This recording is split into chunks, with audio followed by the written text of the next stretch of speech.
Yeah, thanks, operator, and good afternoon, good evening to all the participants who are joining in. We're to discuss the Q3 FY22 results conference call of NMDC. We have from the management with us Mr. Amitav Mukherjee, Director of Finance, and Mr. Somnath Nandi, Director Technical, to take us through the results and to take questions after that. So over to you, Mr. Mukherjee, for your opening remarks. Good afternoon, everybody. So it's been a pleasure to present another set of very encouraging numbers for this quarter. For the 9 months ended 31st December, we have broken all records for the last 60 years, be it our production, our sales, especially the revenue from operations, which has grown by more than 125% as compared to last year, and all the other parameters like profit before tax and profit after tax. Even on a 3-month standalone 3-month basis, for the quarter alone, our sales have grown by 35%, as you are aware, and because of the 22.5% additional royalty, of course, the profitability could not show equivalent growth. The company is poised to make the highest ever production in its history, and we are going to build on this, and in the coming years the production is likely to go up very substantially. On the other front, the steel plant is on the verge of commissioning. The commissioning process has been kick-started with the heating of the coke oven battery, which is the first, and it is a non-reversible process now, so it's a one-way street, and we are on the path of commissioning the steel plant. The demerger of the steel plant is also on schedule, and the proposal has been filed with the MCA after obtaining the clearance of SEBI and the stock exchanges. So, all in all, we are walking the path of our targets, and we expect that this entire fiscal year would be the best ever for NMDC, and in the coming years we will be building further on the momentum that has been gained over the last 12 months. So, with that, I would like to open the floor for questioning. Thank you. Thank you. Ladies and gentlemen, we will now begin with the question and answer session. Anyone wishing to ask a question may please press star and 1 on your touchtone telephone. If you wish to remove yourself from the question queue, you may press star and 2. Participants are requested to use handsets while asking a question. Ladies and gentlemen, we will wait for a moment while the question queue assembles.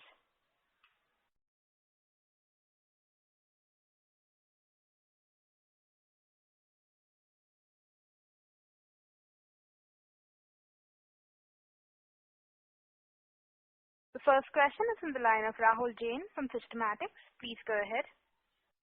Yeah, good evening, sir. Rahul here. So just wanted to check on the timelines. Now you said that your commissioning has started. So when can we see actual production coming in? And on the demerger, you said you have filed with SEBI and things like that. So when should we expect the actual listing, or when will you come to know that we are now ready for listing? And I think both these things are parallel events, right? So how should we see when do these things happen? I'll talk about the demerger, and I'll request Mr. Nandi, who is the director in charge of the steel plant, to speak about the commissioning. So first, regarding the demerger, as you know, there is a well laid out process, and the major milestones of obtaining clearances from the stock exchange and the SEBI for the draft scheme has already been obtained, and along with the annexures, the requisite annexures, it has been filed with MCA. Now we have requested for waiver of creditors meeting. So if that request is acceded, so I think somewhere around late March or early maybe end of April we will be able to complete the procedure. If, of course, the MCA directs us that no, we should hold the creditors meeting. And as you know, we have very less creditors, almost only two. We have only two instruments. So if MCA were not to exempt us, then the procedure will extend by a month, month and a half, because we will have to give at least a 21-day notice for the creditors meeting, then have a creditors meeting, then get it filed all over again. So that would extend the process by about 2 months. Regarding the commissioning schedule, I would request Mr. Nandi to give you the details. Yeah. Over to Mr. Nandi. Yeah. Are you getting my voice? Yeah, we can hear. Yeah. We have started the coke oven heating process, and we are expecting production from coke oven maybe in the end of March or beginning of April. So after that, the production of the iron and steel, whatever finished, it may be middle of this month, middle of this next year, next calendar year. That will be around July, I understand. July. Because it's a process. After the coke oven, the next will be sinter plant, and then the blast furnace, then the SMS, and then the final mill. Finally, the mill. So what? Yeah. So I think July you said, right? July, right? Hello. Yes. So you said July we should commission the steel plant. Is that right? No, we will roll out the finished product expected in July, but if you see the blast furnace, we will be making the hot metal earlier than that. May or June, sometime in May. Perhaps in May. Yeah. Because heating it takes 3 months. And then 1 month of coke for stock. Right. And sir, on the disinvestment, so this will happen parallelly, or once you only after you have commissioned will the government it is a government prerogative. Any idea you have on that? Investment is being run by DIPAM, so it will not be proper for me to comment on the timelines, because that is a government prerogative. It is being run by a government ministry, and I am not privy to the exact details of transactions, so I will not be in a position to comment. But that will run independently, along with the listing process. Right. And sir, can you give some sense on volumes? What kind of internal plans do we have for, say, FY23 and 24? I mean, you had a great year, and so picking up from a high base, where do you see growth coming on from next? You see, we are planning at least 47 to 50 in the next financial year. This year we should end around, I think, 44, 45. 44, okay. I was thinking more like 41, 42, right? No, 44 you saying, okay. Around, if things go well, we can end up of 40, anything between 43 to 45.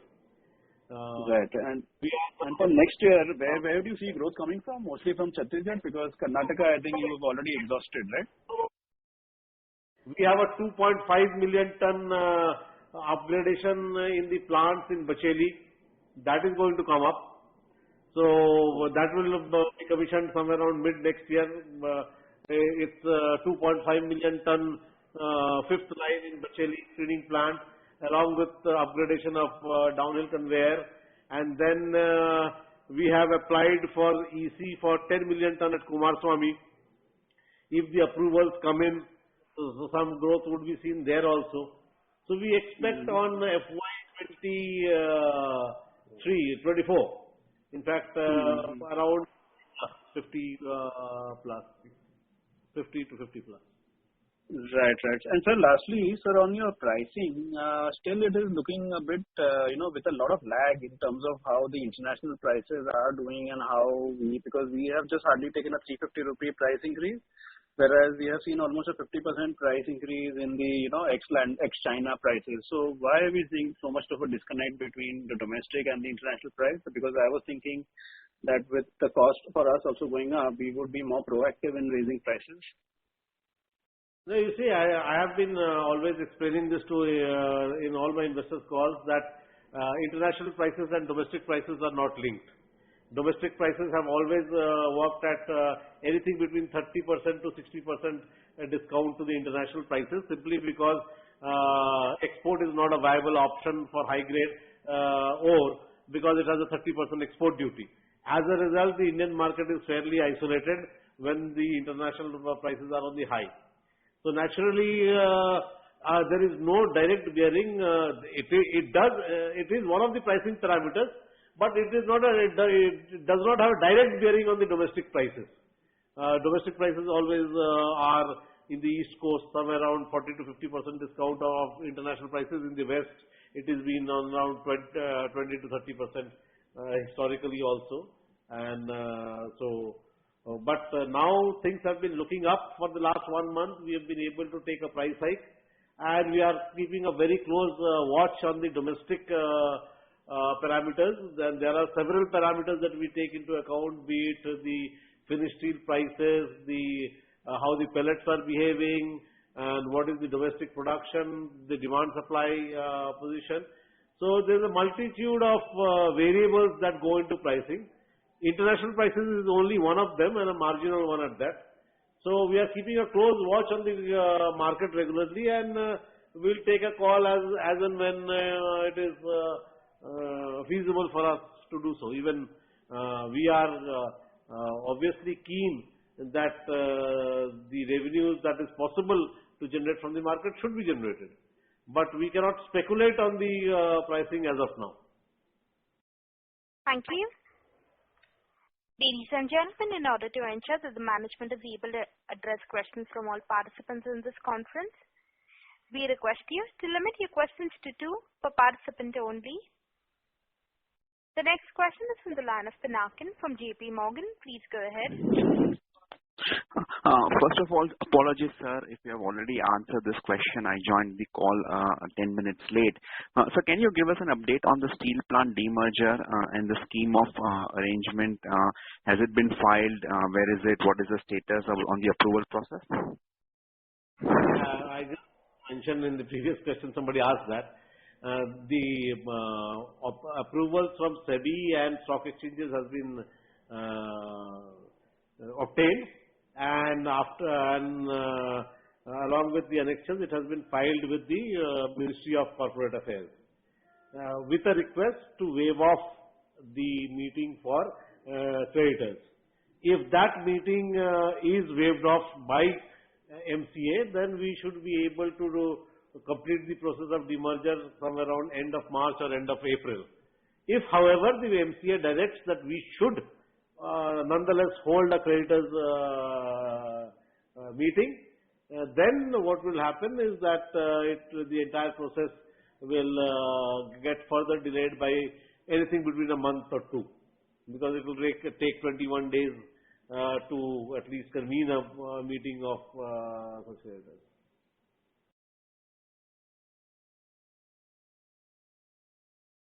Any other question on this? Yes, sir. Just one more question follow-up, sir. Given that you have filed the demerger scheme document, is it publicly, can we understand what is the level of debt that has been transferred, and whether NMDC, will there be, with NMDC, the existing company, will there be any investments that it will own in terms of intercompany loan to the new steel company, or how will that transfer of assets takes place? No. What happens is that, you see, this entire scheme was available in the stock markets. It was available in the public domain when we had filed it, because if somebody has objections, they could have raised that. The amount of loans that will be transferred on NMDC account is actually nil, because after the date of after the appointed date that has been fixed as 1/4/2021. The capex of NIS is being met through 2 debt instruments. One is the non-convertible debentures of 543 crores that we raised, and another is a loan of around 4,400 crores that we have negotiated with SBI, and all the capex is being financed through these 2 loan instruments. So as the demerger takes, the SBI and that will sit on their balance sheet as creditors and not NMDC. NMDC is investment of around 17,000 crores will be the only thing that would appear in the demerged balance sheet. And of course, that will be extinguished by issue of similar amount of equity to the existing shareholders, including the government. Sure, sir. And lastly, just on the to close the loop on the steel plant, there were media reports that Mecon has been given the contract to start it, so the blast furnace commissioning process will start at some point of time. Where will the steel plant source the iron ore, or is NMDC entering into an agreement of selling the iron ore to the steel plant? Oh yes, the iron ores will be sourced from Bailadila itself, our existing mines, and our future mines that will come up under the banner of NMDC CMDC Limited or NCL, which is Deposit 13 and Deposit 4. So there is plenty of iron ore will be is available for supply to the steel plant. So that is not a problem. We have also assured that we have given an assurance in writing that we will be willing to enter into at least a 10-year agreement, long-term agreement for supply of iron ore. Of course, like any other long-term agreement, this will be unpriced. So the prices will be on the date of dispatch, but the assurance will be for at least a decade. So we have given that undertaking both for the demerger process and the disinvestment process, that NMDC will give a 10-year long-term agreement with the demerged entity. Understood. So just to clarify, the pricing of that iron ore will be the same that you have in Chhattisgarh for your other ores that you sell to other customers? Prices will be as of the date of dispatch. Date of dispatch. There won't be any differential pricing for this particular contract? No, absolutely not. We do not have any differential pricing for any of our customers, be they big, be they small. Okay. Understood. Thank you very much, sir. Thank you. The next question is from the line of Prashant Kumar from Dolat Capital. Please go ahead. Good evening, sir. Thanks for the opportunity. Sir, my question is regarding iron ore. Sir, at the current prices, iron ore export potential. At the current prices, even after paying 30% export duty, is it not slightly more beneficial to export some quantities? Now, I'm not talking about the specific contract with Japan and Korea that got scrapped. I'm not talking about that. General exports to China or some other country. Is it will it be at par with domestic pricing, or will get a slight premium, or what is your calculation suggestion? In fines, we'll definitely not get it. But I have not had the latest. Today the pricing was at around, I think, $148 for 62% and around $179 or something for the 65%. So at that rate, it still doesn't make a major substantial increment over the domestic prices so as to trigger any export option from our end. Apart from 30% duty, we must also realize that in export, the freight from the ex to Vizag is ours. The entire 20% that is royalty and DMF and NMDC is also on our account. So when you arrive at a net back, it is not only 30, you deduct not only 30%, but then you deduct the royalty which in domestic sale is paid by the customer, or the railing charges, which is a very substantial 1350 rupees per ton, which is paid by the customer. In exports, it is paid by us. So when you deduct all these prices and you arrive at the mine head, it is not necessarily a very lucrative proposition to export, even at around $180 or 65%. Sure, sir. I completely appreciate the netback pricing methodology. Sir, in case in any particular month or in a couple of quarters, if at all there is a window that opens up, so wherein, you know what I mean, so let's say iron ore suddenly globally spikes, and at the same time there is a lag in Indian market, significant lag in Indian market for the prices to catch up. And if there is an opportunity that arises, wherein let's say we are making 1,000 rupees or 1,500 rupees more realization versus domestic after taking into account the netbacks. would we be okay to export, sir, or that's completely off the table? Yes, no, it is not. There's absolutely no in principle decision that we will never export, and that's a market that we will never look at. Obviously, we'll look at it, but it depends on various factors of domestic demands and other things as well.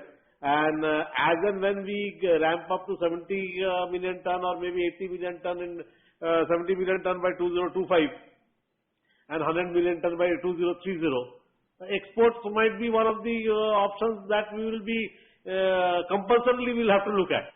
You might not have such consumption from major steel players because all of them are adding substantial amount of captive mining to their kitty. So what will happen then is a different thing, but as of now, the immediate mathematics don't work out.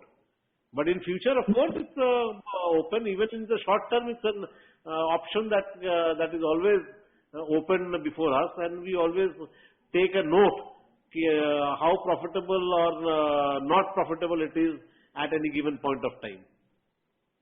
Sure, sir. So just finally, on the same but slightly different, sir, do we have some plans or why not think about having a substantial pellet capacity so that we can front load some of the iron ore, utilization at our mines, iron ore reserve utilization, so that pellets is kind of easily exportable and is that an option? Would you give some thought to it? If you have to export, it is more. It makes more economic sense to make it into a pellet and then export because of the duty structure in pellet is completely different from the duty structure in high grade iron ore. And we are making a 2 million ton pellet plant at Nagarnar as a part of this Slurry pipeline project. And as and when the phase 2 comes, which will be another 12 million pipeline from our Nagarnar to Vizag, there is an option of making a 6 million ton pellet plant at the Vizag end also.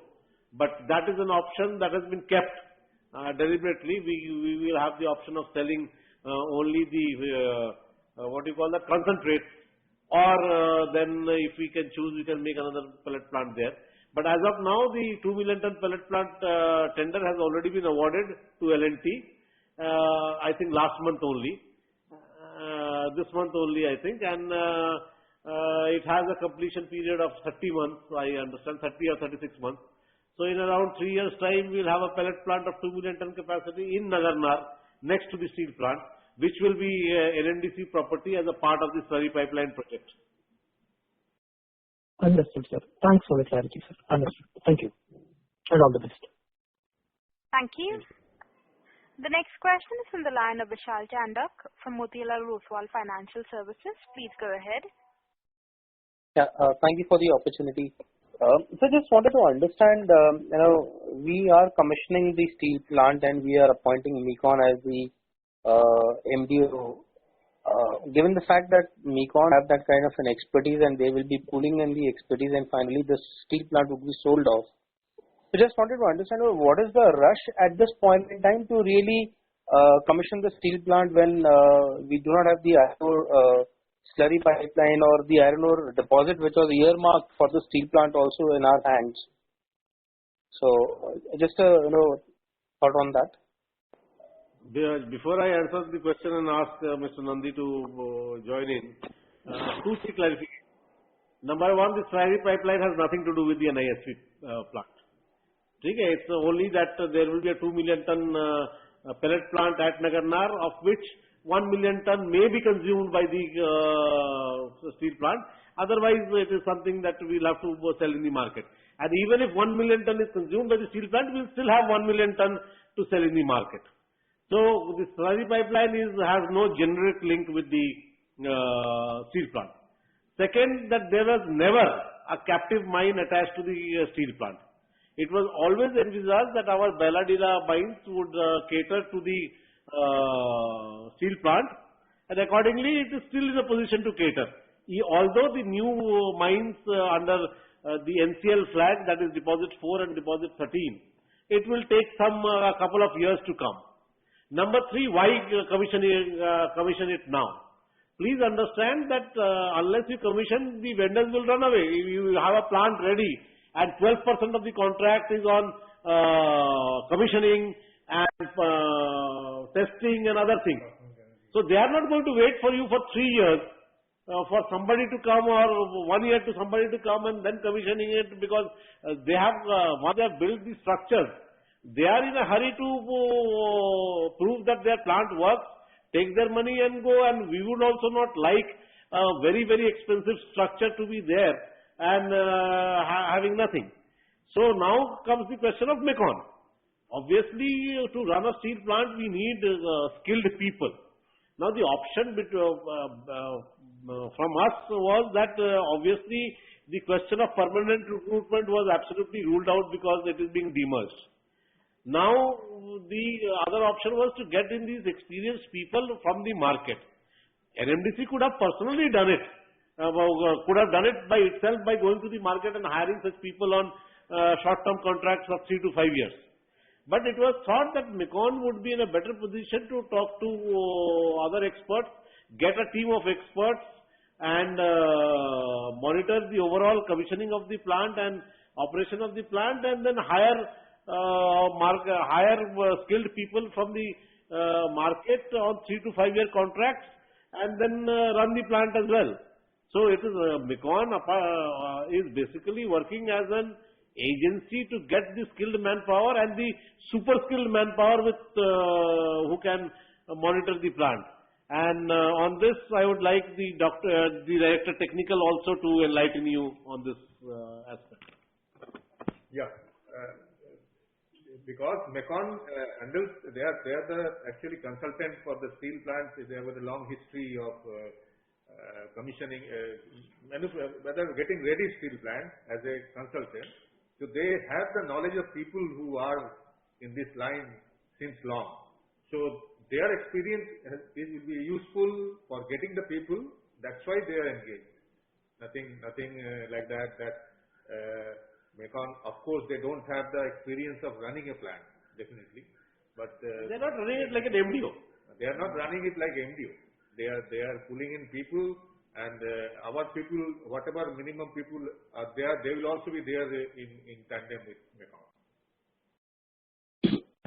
Thank you, sir, for that elaborate answer. Yeah, that was quite elaborate, sir. So my second question was with regard to the status of the KK line. I think that has been partly commissioned, partly it's working through doubling, but one of the last part of that line is still under work in progress. So, what would be the latest update on that, sir? KK line is actually, as you know, 100 kilometers. So, out of this 131 kilometers, almost 85 has already been commissioned in various patches, and another 15 will be commissioned. I think another 15-20 will be commissioned in the coming 2 months. So, that leaves around 30 kilometers, which the railways has promised us that it will be completing by December 22. So that is the last part between Kirandul to Gidam. That is the last part. Rest of it is already working, commissioned and working, and substantial part will be commissioned in a couple of months and it will be working. Railway lines, as you know, even a patch doubling gives you benefit. So it is not necessarily that once the end-to-end completion has to be done to take the benefits. So whatever has been commissioned, we are already taking benefit of that. The estimates have gone up as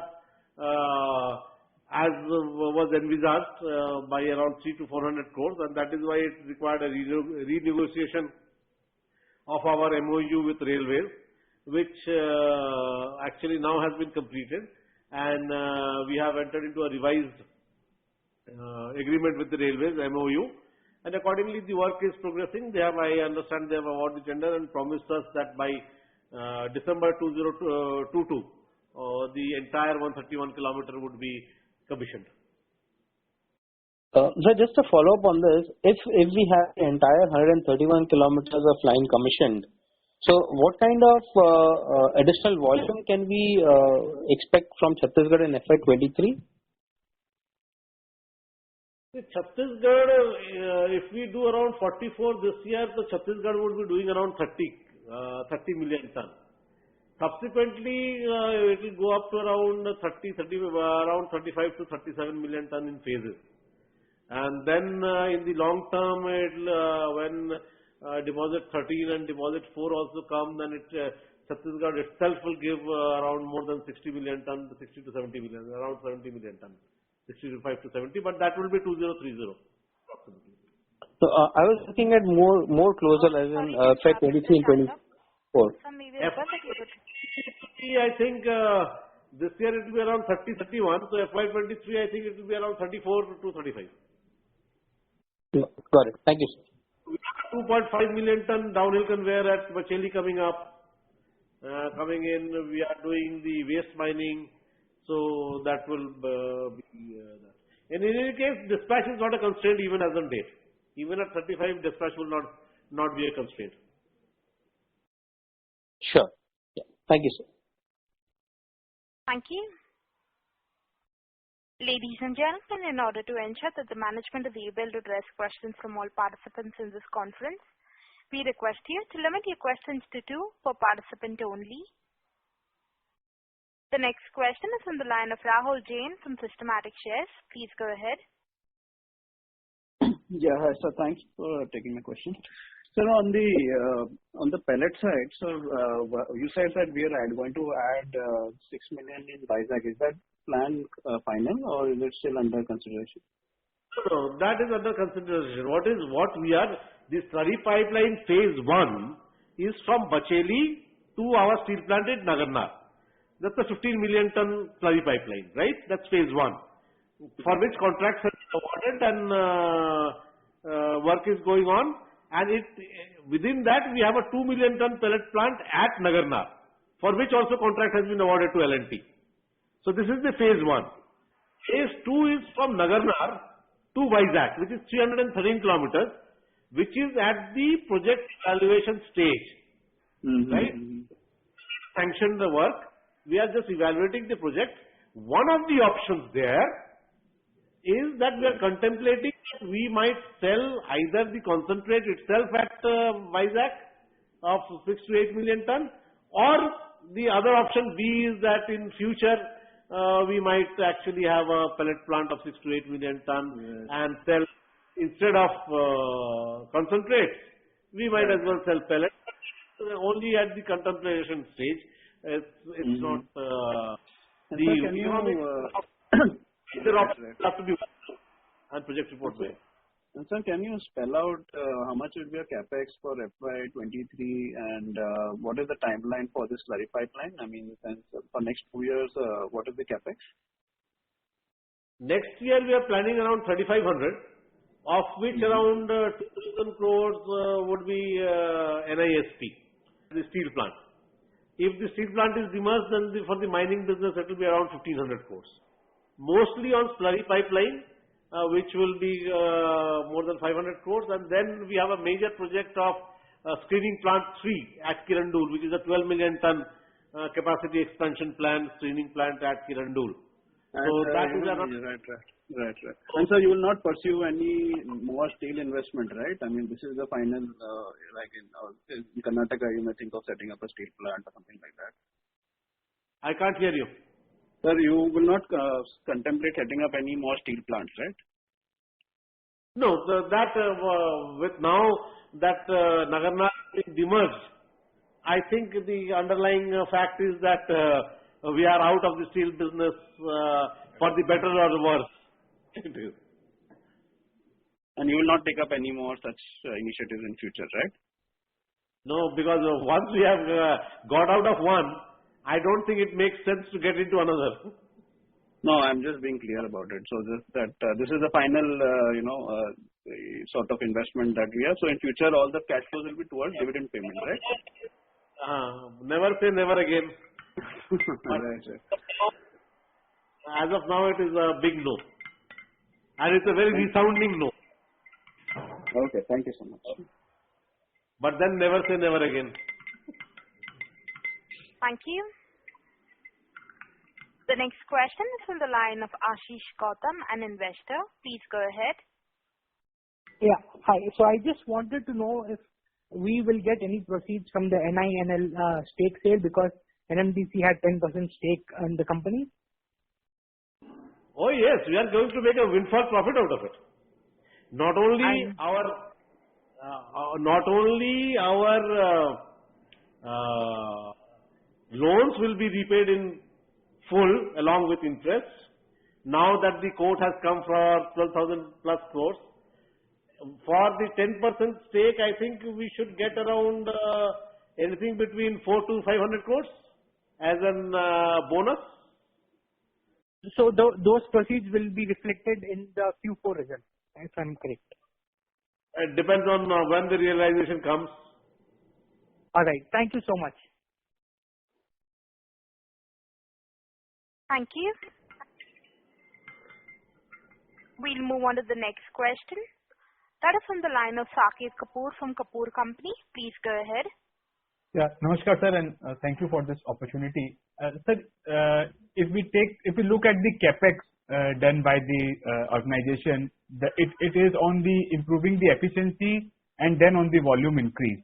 So for this financial year, for the 9 months, what has been our spend on the improving of efficiency on the various projects and also on the volume increase? I'm talking about the screening lines and the crushing at site crushing plants. So what is the update on the same, sir? You see, we have got big projects lined up. Some of them are under implementation. One small one is 2.5 million ton at Bacheli, the downhill conveyor, and the crushing plant 2.5 million ton, and an additional line is being made. We have awarded a contract of more than, I think, 1,400 crores for the third screening plant at Kirandul, which is a 12 million ton screening plant, one of the biggest in India. We have already approved, the board has already approved the project for relocation of the crushing plant of deposit 14 and deposit 11C, so that more ore is, the existing crushing plants are sitting on ore body, so that they can be released and put to production. And as you know, the Honorable Minister himself inaugurated a new screening plant 2 at Karnataka sector, Donimalai sector, for 6 to 7 million tons. So we have huge, and these all projects have already been approved and are at various stages of either tendering or execution. So in the next 3 to 4 years, all of these will be commissioned, and then that is why we say that when a previous question was asked that how much we will do at Bailadila, so naturally we should be able to do more than 50 from Bailadila itself. So what is the current EC clearance of our various mines, both for Chhattisgarh as well as Karnataka? 51.5. And the work which we are doing, the efficiency and the capex, what are we eyeing in terms of the expanded capacity? The plant capacity will go up to around 60-70 million ton from Bailadila, I think. I think 60 to chala jayega. Not considering NCL, not considering the mines deposit 4 and deposit 13, which are under NMDC control through NMDC, CMDC Limited or NCL. Excluding those, I think we have a capacity of more than 60. Sir, when we look at the pellet part of the story, so last time it was informed that the 1.2 million ton pellet at Donimalai would be contributing to the bottom line going forward. So what is the update on the same? And the losses have definitely narrowed down for this quarter. So what is the update on this? Yes. 9-month period we have broken even for the first time. There was this problem of the pressure filter, which has now been solved, and the second filter is also being replaced now. So that will substantially increase the throughput of the pellet plant. And once we hit at least 50% or 60%, we will start making handsome profits. We are currently, we have increased from around 10% to 20%, and we have already broken even. And as and when the second filter is completed, that should take another 3 months at least, 3 to 4 months. So our capacity will be ramped up, and we are looking at sources to feed the pellet plant. The best way to feed the pellet plant. Right, sir. A very small point and coming the queue, sir. Firstly, sir, as we have contemplated this demerger scheme, and as per the understanding of the listed space, once a company goes through this corporate action, buyback is not feasible and is not allowed. So by the time this entire process gets over, the issue of coming up with a buyback is totally ruled out. This understanding, technical understanding, is correct, sir? Are we of the same view? Contemplating any buyback as of now. Sir, we have already declared a total dividend of more than 14 rupees. Yesterday we declared 5.73 or 79, and previously we had declared 9.03. So 9.01, I think. So that's right. 14 rupees 75 paisa ke aaspaas we have already declared. We are not contemplating as of now. Yeah, correct, sir. And for the cash flow part, sir, for the 9 months, can you give the breakup? How much has gone for the capex, and what is the total dividend payout in absolute numbers, sir? Yeah, the capex is around 1600 crores, of which around 1000 crores is, I think, NISP. Didn't get it, sir. Come again. The steel plant, 1000 crores. The total capex is around 1600 crores, of which the steel plant has we have spent around 1683 crores, of which steel plant is 1002 crores. Okay. And for this remaining 3 months, what is the? Yes, ma'am. I was just answering to him. Just a follow up, and then I'll come in the queue. I will obey the rules. Capex figure of around anything between 2500 to 3000 crores. Okay. I'll come in the queue, sir. I have 2 more questions. Thank you. Thank you. The next question is on the line of Kamlesh Bagmar from Prabhudas Lilladher. Please go ahead. Yeah. Sir, just one question on the part of this NISP. So how much is the total land we have there, and how much has been used for the steel plant? Yeah, the Director Technical will answer that, if that's possible. It is roughly around 2000 acres, and as per the configuration, there is not much land is left. You are asking for the expansion part, in that sense? Yeah, so like say, what are the opportunities available to expand the current capacity with the available land? It will be very difficult, but it can be worked out. Mecon has already estimated it can go to 6 million ton with some rearrangement. No, but like say, if they have to increase the capacity, whoever is the party, or even if you like say work on that plant, so can the capacity be increased with the current land available, or we have to, or the prospective party has to acquire? That the capacity can be increased to 6 million ton in the existing land, but some amount of plants has to be rearranged. Okay. So rearrange means what, sir? Rearrange means if you need a second blast furnace, then you'll have to move the lime dolo plant, etc. to a new location. Okay. Okay. And lastly, sir, on the part of this integrated commissioning, so what is the status of coke oven and all that, like say, different modules of that commissioning? You are asking about mode of steel commissioning? Plant. No, I am talking about the coke oven plant and various other modules which are the integral to commissioning or the integrated commissioning. Yeah, the coke oven heating process has already started. The production from coke oven is expected sometime in March or April. And after that, final product mid of next calendar year, maybe June, July. Okay. And so lastly, near to this steel plant, what are the available land parcels, or is it more of a tribal land? Would there be a forest clearance requirement to buy incremental land? What is the thing there? What are the available infrastructure there at the plant? In the land around the plant you are talking about? Yeah, around the plant, sir. Actually, we are having a pellet plant there around just beside the plant. That is, we are manufacturing a pellet plant there. Leaving aside, the private land is there, and of course, forest land is also there. But those are to be acquired separately. Okay, great, sir. Great. Thanks a lot. Thank you. The next question is from the line of Prasenjit Bhattacharya from IHS Market. Please go ahead. Yeah, hello, Mr.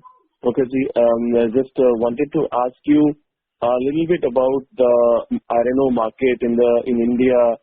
How are you seeing the next 3 to 6 months in terms of demand? And I don't know, you don't want to talk about prices as such, but given the demand scenario, where do you see prices headed? Can you paint a picture? Yeah, the last month it's been on the upswing, so that's good news for us. The demand has been robust. Our demand has always been fairly consistent because of our quality, especially from the Bairadila sector. And even now with the pricing at Karnataka sector, we see very regular demand being there. So demand is, as of now, not a problem. We have adequate demand, and we hope with the current steel prices, be it sponge iron or be it flat, all of them have been reasonably consistent, and there has been slight upswing. Based on that, we could take a small price hike after 6 months.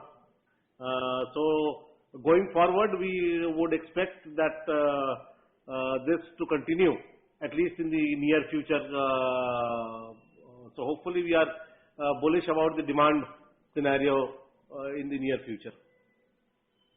Okay. So just a follow-up question on I didn't get, you said your FY23 volume, what was your target? Did you say between 47 and 51 million tons for FY23? That's for FY23. We will do more than 47 to 50, anything between 47 to 50. More than 47, yes. Okay. And just finally, just wanted to understand, just clarify that the steel plant commissioning you are expecting in June or July of 2023, right? 22. 22. Okay. 22. Okay. The coke oven plant is already, the heating has started. It's an irreversible process. Once the coke oven commissioned in the end March. Okay. So June, July 22. Oh, okay. 22. Thank you so much. Sir. Yeah, that's all I have to ask. Thank you so much. Thank you. The next question is from the line of Dinesh Agarwal from Vastu Constructions Private Limited. Please go ahead.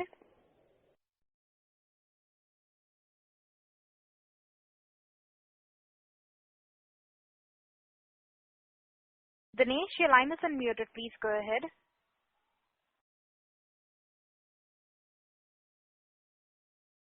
Dinesh Agarwal, your line is in the talk mode. Please go ahead. As there's no response from the current participant, we'll move on to the next. That is on the line of Sumangal Nedata from Kotak Securities. Please go ahead. Yeah, thank you for the opportunity. A couple of quick clarifications. First, on the steel plant demerger, I joined the call late, but I believe you said that by April end, we will get the demerger closed with the creditor approval required or not required. But the real value unlocking will happen when the steel plant gets listed. So from there to the listing, what are the steps and what is the time it could take? It should take around 2 to 3 months to list a new company in the stock market. Not more than that. Once the demerger is complete, and it could be April or it could be June, depending on whether we are exempted from holding the creditors meeting or not. So once that demerger is complete, the new company will take the necessary steps to get itself listed in the market. So that should take, new company takes hardly 2 to 3 months, not more than that, maybe even earlier. Okay. And what are the steps? I mean, we have to file DRHP or something of that sort, or it's a relatively shorter route? I'll have to look at it. I can give you an offline thing, but right now I don't have the detailed steps for listing a new company. But Okay. I guess that we'll have to file the red herring prospectus, etc., etc. The normal. I don't think it should be more than 2 to 3 months for listing a new company. Okay, no worries. I'll take it separately from you, sir. So then on when the steel plant operates, till the time the dedicated iron ore mine comes in, will we be supplying iron ore to this plant from our existing Bailadila operation? Yeah, I have already informed. You've joined late. So, number one, this construction of a dedicated mine was never there. It was always contemplated that the Nagarnath steel plant would be fed through our existing mines in Bailadila and the new mines of Deposit 4 and Deposit 13 that will come under the NCL banner. And we have also given our clearance to the ministries and to the new company that we will be willing to enter into a 10-year long-term purchase agreement, unpriced of course, to supply iron ore from our existing mines to the steel plant. Understood. Thank you, sir, for repeating it. So next question is on the capex for 22. You said 9 months is 1600 crores. So remaining fourth quarter overall for the year, what are we looking at? 2,500 to 3,000 crores, depending on how fast the commissioning progresses, because a substantial amount of payments are due on commissioning activities. So once the commissioning is started, so these payments will get released. So we expect to end at around 2,500 to anything between 25 to 3,000 crores, anything between those figures. But so you think, I mean, what we spend in the 9 months, we can spend that in the remaining 2-3 months? That the Q4 is always 50% of the entire spend. You see, historically also last year, out of the 2,000 crores, we spent around 1,100 crores in the last quarter. Understood. So next question is on this balance sheet. What is the net cash as 31st December? Net cash 35,000 was around 6,000 crores. Today we have around 8,700 crores. Today as in Jan end or something? As on Jan end. As on date it is 9,000 crores. As on Jan end it was 8,700 crores. As on today it is 9,000 crores. Of course, we have dividend to pay of 1,600 crores, advance tax to pay about 1,000. Some ODs of around 2,700 crores that need to be. Around 3,700 crores is committed expenditure that we have apart from the OPEX that we'll need for the next year. Understood. And this one last thing on this NINL divestment, you said that there are some loans also extended.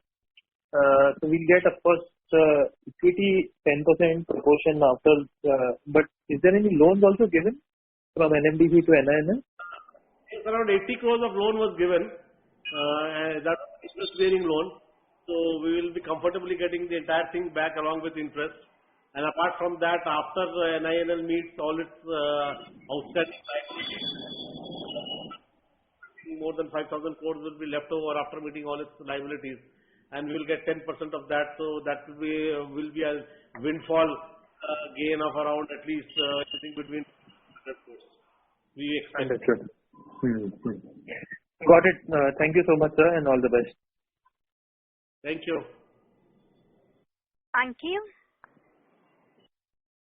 Ladies and gentlemen, that is the last question. I now hand the conference over to the management for the closing comments.